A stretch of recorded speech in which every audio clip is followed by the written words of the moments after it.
Welcome to the Beverly Hills Plastic Surgery Podcast. I'm Dr. J. Calvert. I am here today with my very amazing and esteemed co-host, Dr. Millicent Rovelo. How are you? I'm doing well. How are you? I'm feeling pretty good. I'm pretty excited about this new podcast format. Yes, we are branching out. We no longer have faces for podcasts. We are now putting ourselves out there visually.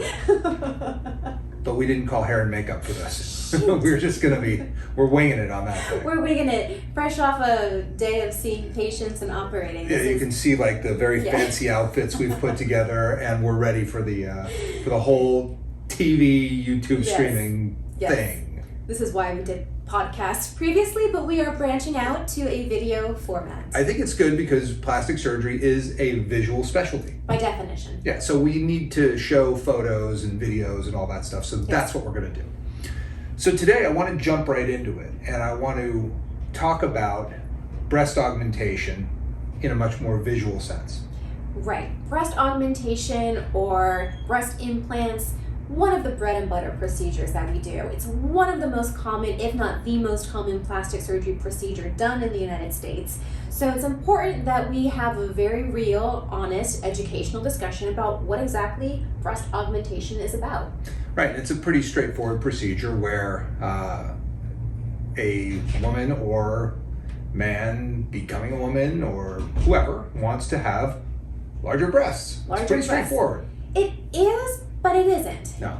I mean, there is a certain group of patients where you can put a pair of implants in and that patient looks great. But I would say that's like 15, at most 20% of patients. Totally. It's not just a breast aug. Every patient needs a little bit more finesse. You know, like if you really want these to look good, you do have to put in a little bit of effort. I don't think you can just say it's just a breast aug. Right, so it is an artistic endeavor. Definitely. I know that people think of it as a very simple procedure, but I am in full agreement with you that there is a very significant amount of artistry and planning that goes into generating a great result with a breast augmentation. I couldn't agree more. And breasts come in all different sizes and shapes, and desired outcomes are all different sizes and shapes. And it's not always as simple as it sounds to just throw an implant in there. No. I do want to note that we both agreed with each other 3 times over. So if we're keeping score, we want to have that on the scoreboard. Good. So who is a candidate, Dr. Rovelo, for breast augmentation? Is it somebody who's just a woman with small breasts, or are there women that have some breast tissue? Who's really the candidate for breast augmentation? I think as long as you are healthy and able to undergo surgery, you are a candidate for breast implants. Small caveat, you should be of a certain age. The breast implants, the silicone breast implants, are actually approved in women over age 22, saline in women over age 18. Those are kind of nitpicky things. Those are not hard and fast rules per se. But ideally, your breasts have stopped growing, you've reached maturation of your breast tissue, and you've decided that you are ready physically and emotionally, mentally, to have a breast augmentation. And then the upper age limit, 80 years old. If you're healthy and you want bigger breasts, come on in. That's right. There's no limit. The only thing that really changes is whether or not you need a lift along with the implant. And that's a whole different topic. But as long as you are healthy and physically able to undergo surgery and you want larger breasts, you're a candidate. Yeah, and the goal really is to have better looking, larger breasts. Yes. Now, some patients just want to fill out what they used to have, especially in the postpartum woman who has lost breast tissue from postpartum involution, which means after having a baby, and you don't necessarily have to have breastfed, the breast tissue tends to shrink. It does. Ironically, it gets bigger, and then after you've had the baby and you've lost the weight, you actually lose breast tissue in addition to the skin itself becoming a little bit more inelastic and droopy. You actually lose breast tissue as well. So there is a subset of women who may not necessarily want to be bigger, and maybe they don't exactly have enough skin or need a lift, but they just want to be a little more filled out back to what they used to be. Then a small breast implant is a great option for those patients as well. What about fat grafting with breast implants? Is that something that you like to do? I do. and that can be a whole separate topic as well. That's a whole other podcast. But yes, I do love fat grafting with breast implants. I think you can use it for a variety of reasons, whether to camouflage hard lines, provide more softness, allow for a smaller implant, more natural breast look.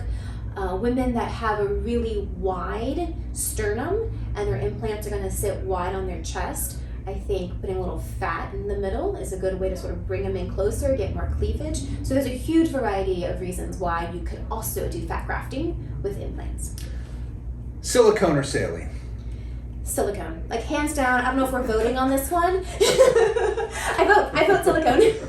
Well, we got a few behind us here, and I'm just and just for our listening audience, we have a bunch of silicone gel implants around, and for those of you watching on YouTube, this is sort of a standard silicone gel, high-profile implant. What is this? I don't know. This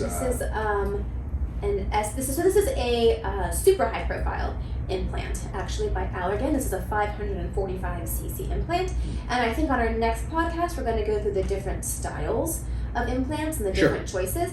But the most basic of choices is saline or silicone. Saline is sort of, if you think about a water balloon. Yes. The outer coating is silicone. You're not getting away from silicone in your body, but the inside is saline or salt water, as opposed to a silicone implant, which has a silicone outer shell, but on the inside, it's filled with a silicone gel. Right, and today, the silicone gel implants are cohesive gels, so that they don't, when they rupture, if they do rupture, which I haven't seen a rupture in, I don't even know how many years since these new devices have come out, but the gel inside is cohesive, so it won't spill out and go all over the place. Like the old silicone gel implants were very liquidy silicone. They were not cohesive. Right, and there's different. In fact, they were called low bleed. Do you remember that? No. So low bleed meant that there was a bit of silicone outside of the gel shell because it would pass through because they were so close in nature. This is not going to happen with this. This is a unit of silicone gel, and then it is coated with the outer shell. Yeah, it's not going anywhere. And there's different levels of cohesivity, but the idea is that, it's not a liquid. If it leaks or if it ruptures, it's not going to leak everywhere. It's going to stay more or less intact. What's the over and under on how many times we slap that implant during this podcast? I just want to know, because it's like you can't help yourself. It's like they're just, they're like stress reliever balls. They are. They really are. Like if you're in traffic, like that's a great thing to have in the car. Well, I noticed, I always show my patients the implants when we're having a breast augmentation consult. I let them feel it, let them play with it, and then I always find myself taking it back, and for the rest of the consult, I'm just like squishing it. I'm like, I'm sorry. I'm like in front of you just squishing this implant. But they are. They're great devices. They're very tough.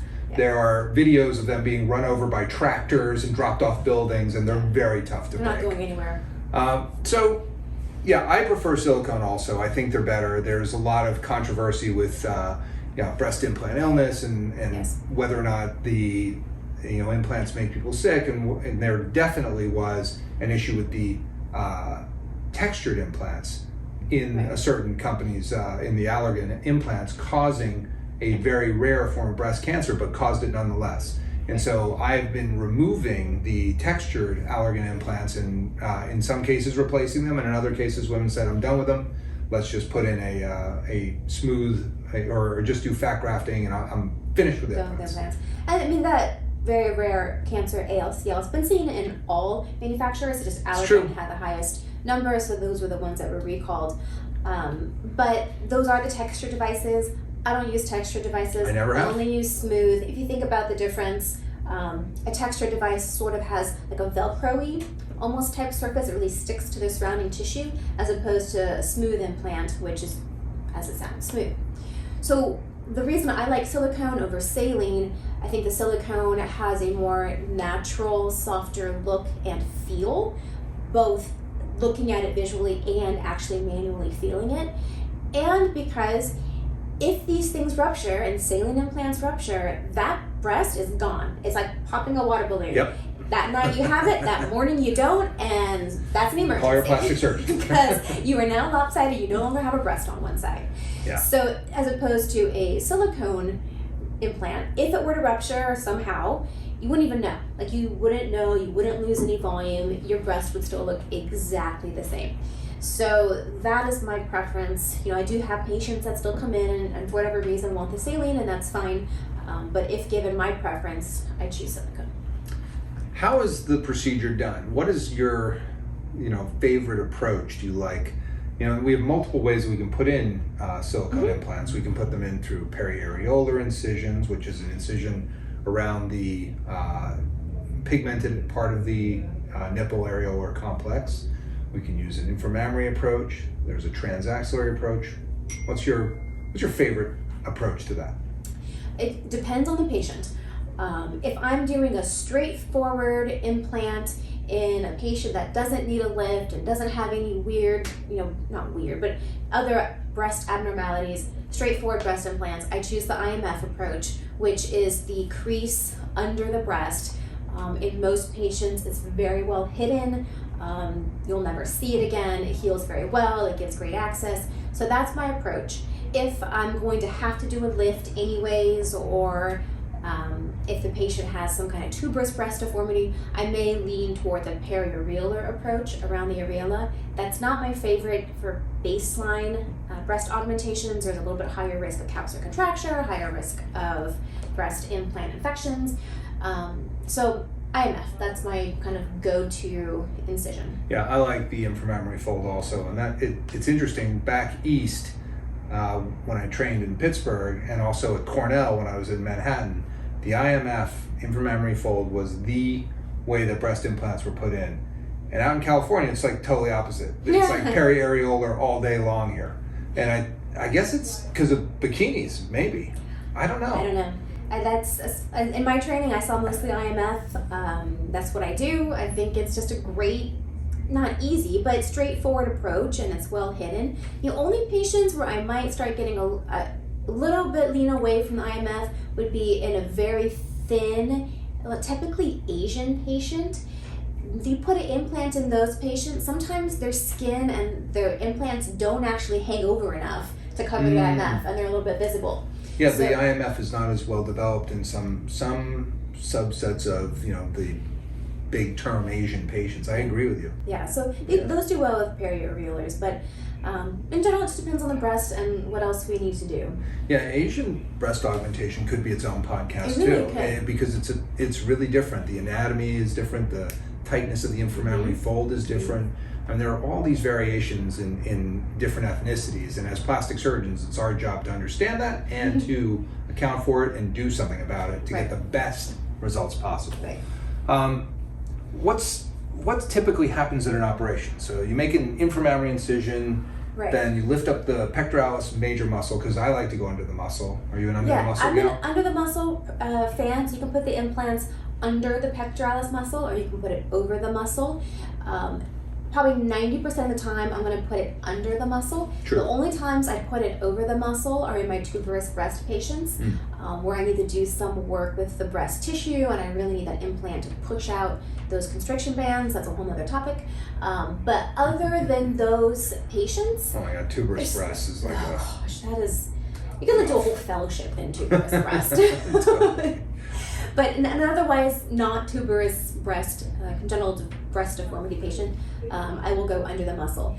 And so typically you make that incision in the IMF. It's usually, about maybe centimeters, 4 to 6 centimeters in length. And then you go right down to the chest wall. You lift the pectoralis muscle up off of the chest wall. I typically take it off completely at its insertion all the way to the sternal border. Get as much medial dissection, that means as close to the sternum as possible, because that's what's going to give you that cleavage by getting that dissection in. Everyone wants some cleavage. Everyone wants cleavage.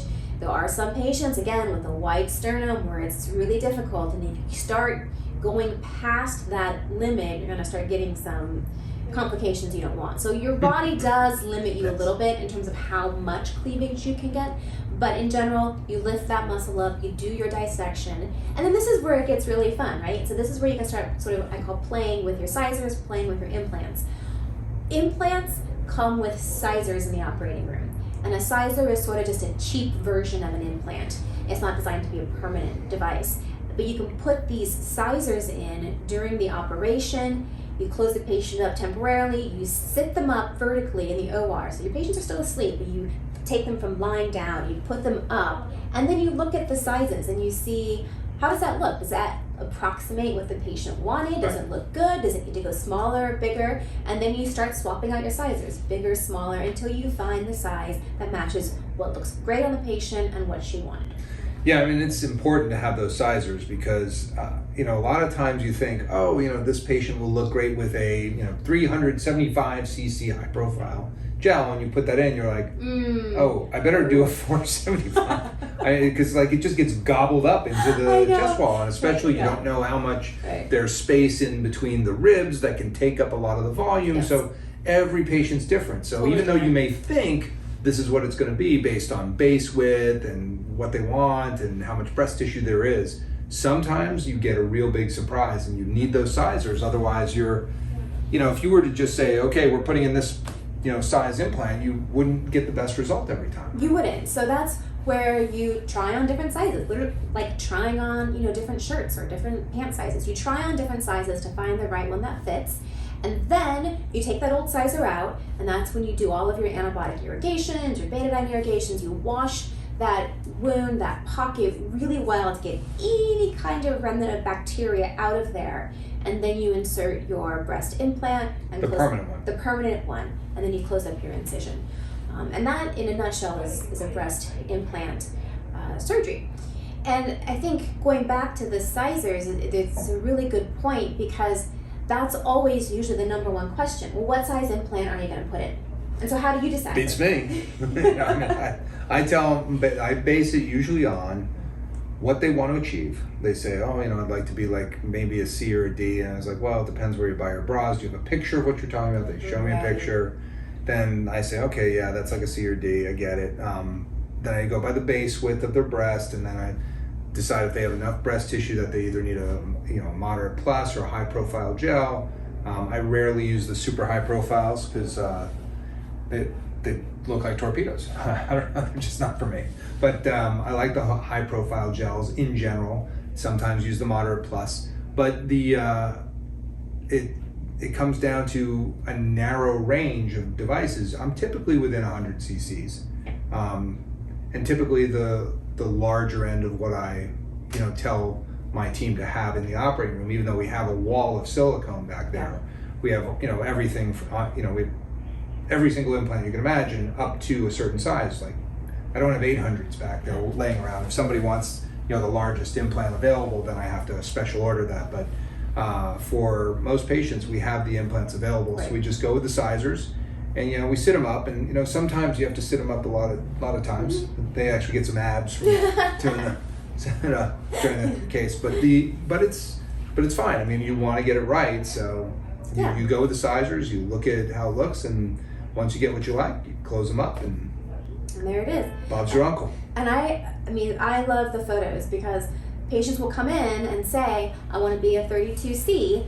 And then you say, oh, great, show me a photo of implants you like, of a size you like. And they show you a picture, and it's someone who's clearly like a double D. And you're like, okay, well, that's fine, but that's not a C. So I'm glad you told me that because now I know how to tailor the implant choice for you. And again, bra sizes are so subjective.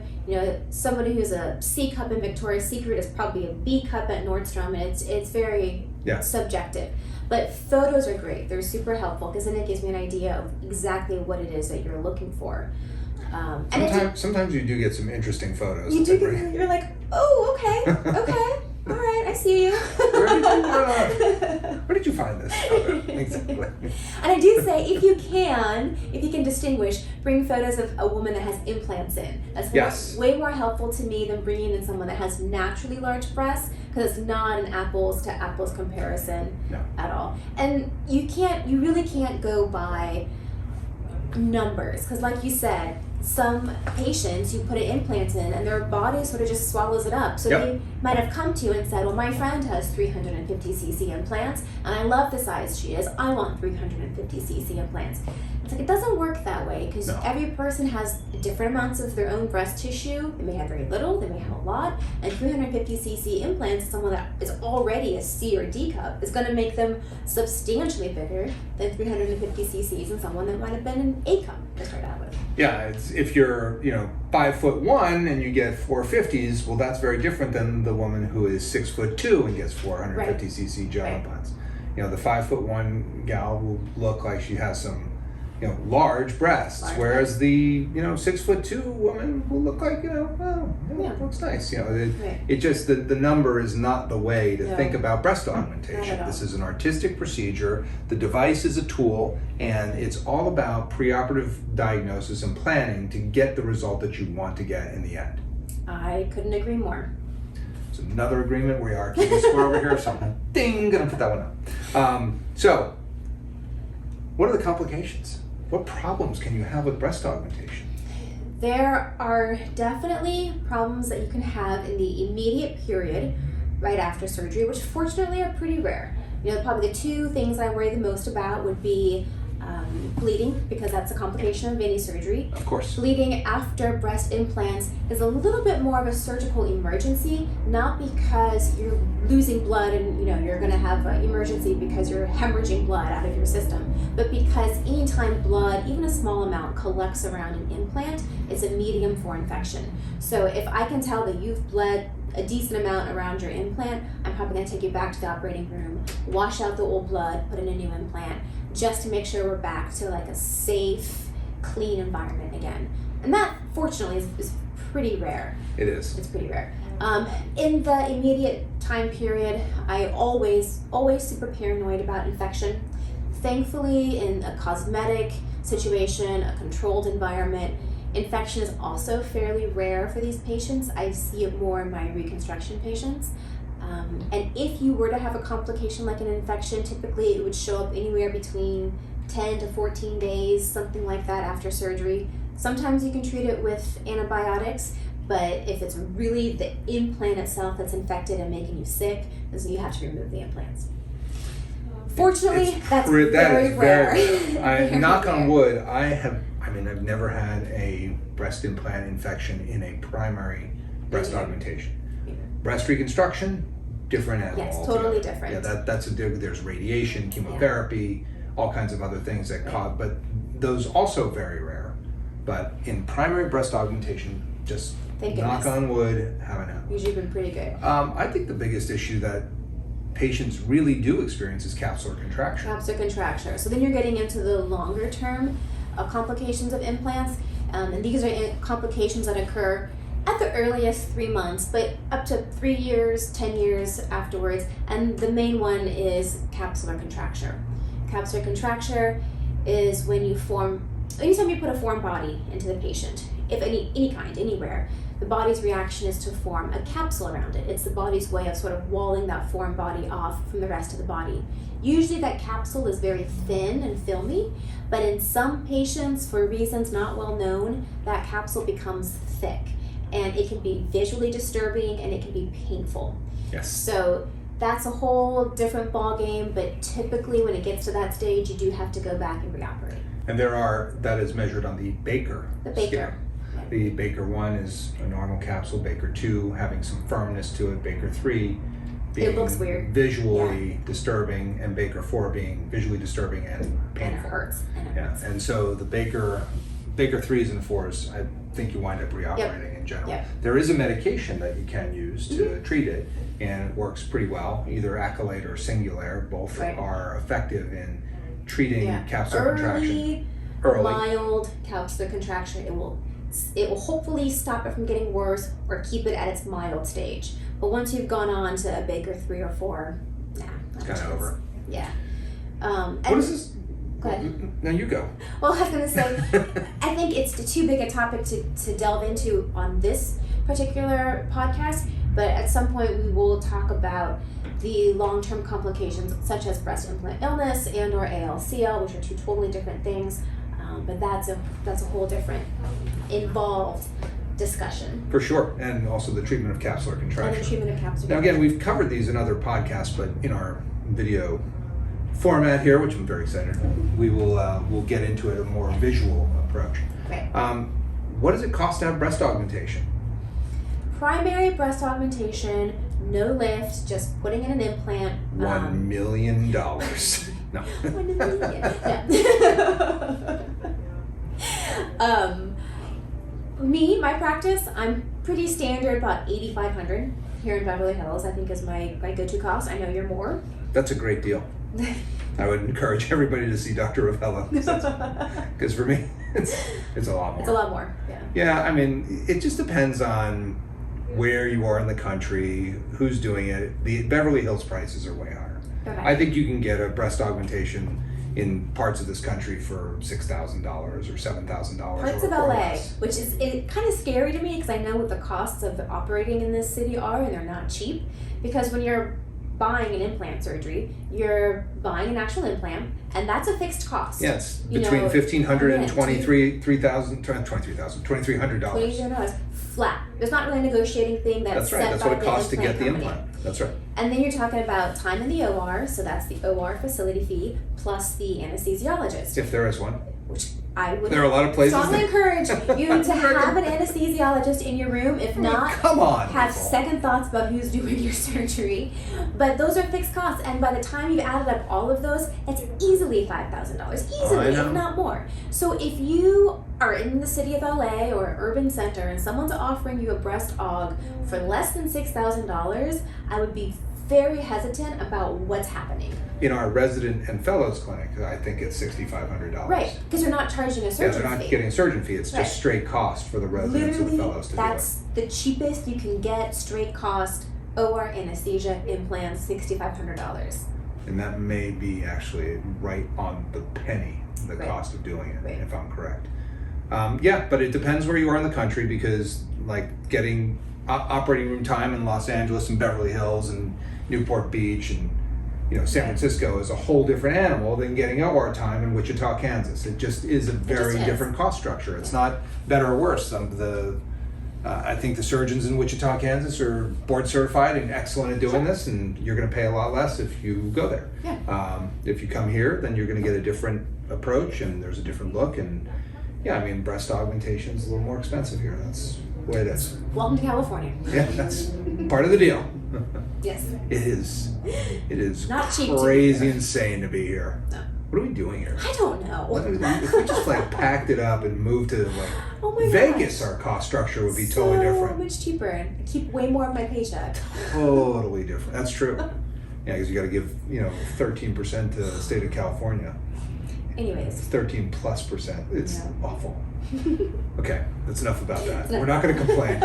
We're not. No one feels sorry for us. Actually. Nobody feels sorry for the plastic surgeon. We get that. I'm all about it. So can you walk me through a case? I think you prepared something for me to look at. I have a case. So I'm going to show you a pre-op of a patient that came to see me. Okay. Doctor? And I'm going to tell you what I see, since most people are listening to this podcast as of right now. So this is a young woman, 27 years old. She came to me. She says she's about a 34A B cup at most breast size, and she wanted to be like a full D breast size. She'd had one child. She didn't really breastfeed very much, otherwise healthy. Yeah, and this is actually a difficult breast augmentation, and I'll tell you why. So what I see, first of all, there's breast asymmetry. Number one, the right nipple appears to be a bit lower than the left, although I'm looking at the shoulders and has a little bit cant to her, but at the same time it's still lower. The inframammary fold's lower. The left breast is larger than the right in two respects. There's more volume on the left one, less volume on the right, but also the presentation in terms of the directionality of the left chest wall is more flat and front facing, whereas the right chest wall, kind of like the keel of a ship, goes back into her. So this is by the way, every patient has chest wall asymmetry. And so when you were talking about you have to be 22 years old to get silicone gel implants, one of the exceptions is if you have chest wall asymmetry. Yeah. Well, everybody has chest wall asymmetry. There's nobody who has a symmetric chest. True. So we've covered that one. But I think this is a hard one, and I would definitely look at the base width, which I don't know what it is in her. She was like 13 or something. But interesting enough, even though she had breastfed and she had been pregnant, she didn't have a lot of skin laxity, and her nipple to IMF distance is actually fairly short. So the distance from the nipple to the base of the implant, to the fold, was like 4.5, and there wasn't a whole lot of stretch to it. And she wanted to be fairly large. So with that said, then she has one other thing that's really not good for breast augmentation. She has the armpit things. Yeah, I know. I know. Those things are really tough. Those are What I'm talking hard. about is like in her armpits, there is like a skin fat bag that's hanging over that just really wrecks your breast augmentation unless you blow it out with a decent sized implant. Right, so I call them superior axillary rolls. That's a nice name. It's a nice name. I call them armpit things. And they do get better with an implant because you sort of camouflage that discrepancy from the fullness up there to the smaller size of the breast. Right. Some patients, if they're really extreme, I will offer liposuction to them at the same time. A lot of times I just say, hey, just so you know, this is still going to be there. We can always come back and do a little small lipo afterwards if you want. And it's up to them whatever they choose to do with it. Well, I would go with some decent size implant, high profile gel, inframammary approach. I don't think I would try to address the nipple asymmetry because it's going to put a periareolar scar that's pretty significant and probably not necessary. I always tell patients the breasts are sisters, they're not twins, so they need to be. Now, if afterwards if there's enough asymmetry in the nipple areolar complexes, you can always give some local anesthesia and hike it up a little bit. Yeah, do a small lift. So yeah, that's how I would approach it. And what did you do? So, we did talk about these asymmetries, and I said, just so you know, you're going to notice them afterwards. And she was fine with that. I wasn't going to go chasing it and do any kind of lifts or anything like that. The one thing I did do in her is I lowered her fold a little bit, just so that it wouldn't. So lowering the fold means putting the incision a little bit lower than the natural fold, just to give me more room to get a bigger implant in there. I felt like if I just did it right where her fold was, she'd be really top heavy and she wouldn't have as much fullness, below the nipple areolar complex. So that's what I did. We did a subpectoral. I used Sientras in her. Sientra 415 high profile implants. Are they sponsoring this podcast? Because they should with that shout out right I know. Although we also shouted out Allergan, so we will take any and all sponsors. We're not particularly discriminatory. Not right now, unless somebody wants to be exclusive. Unless you want us to be. There is a price, and we're willing to accept it. Now, so is this the result? This is your after, yes. Oh, let's see. Boom! There you go. Much better. And you really took care of the asymmetry. So if you look, what I see is that, and I'll put that up for the viewing audience, but really what's happened is you've gotten great symmetry from the, and again, they're not going to be exactly the same. No. Sisters not, and they do look like sisters. No redheaded stepchildren here. Not that there's anything against them. But you've really addressed the size discrepancy, the nipple areolar complexes look like they belong together. Right. They're a little different. One's still a little bit lower. Totally okay. Yeah. Not worth a scar. Nope. Not even close. And the axillary fins look better. They look better, and I didn't even really do anything to them. No, and when you try to do things to them, you get problems. That's weird, yeah. Yeah, and everybody's like, can you just suck this out? Can't you? I'm like, no. We will leave them alone and act like they're not there. Yeah. And because the thing that you actually have to do to get rid of them is cut in the armpit. I know. That's what you have to do. Yeah. There's no way to suck that out or do some kind of treatment. They suck. They're the worst. Especially if it's just skin. You got to find a way to remove the skin. Well, that's awesome. Great job. Great case. She's very happy. Is that before and after available on your website? Soon. Not there yet. RoveloPlasticSurgery.com. Coming to you soon. We were just talking about this. I have pages and albums of photos. I just, it's hard. Editing photos and getting them up there is time consuming. It's like a second job. No, we don't have time to do it. We're busy operating. That's the hard thing. Well, great job. Thank you, doctor. For $8,500, sign me up. I'm in. Yes, mine is not double that, but it's close to double that in terms of price. Close. Yeah, double. but it's just I don't know. I guess I've been here too long, and I love doing breast augmentations, but it's more expensive for me to do it. It's that gray hair fee. I got a really big team. We need some really nice things. There's the your gray book. hair fee. Yeah, I just quoted, come on, it's I Drake. know, I know. No, the gray hair fee is definitely there. But it's also the experience fee. I think I make some really nice breasts. That's the gray hair fee. Bottom line, Yeah, you know? That's the experience. All right, well, anyway, thanks for having this discussion. Really appreciate it. Thanks to all of our listeners who have now forced us to go to video, which is great. I'm happy to do that. I think we'll get a lot more out of it. But this is the Beverly Hills Plastic Surgery Podcast, coming to you from the 90210.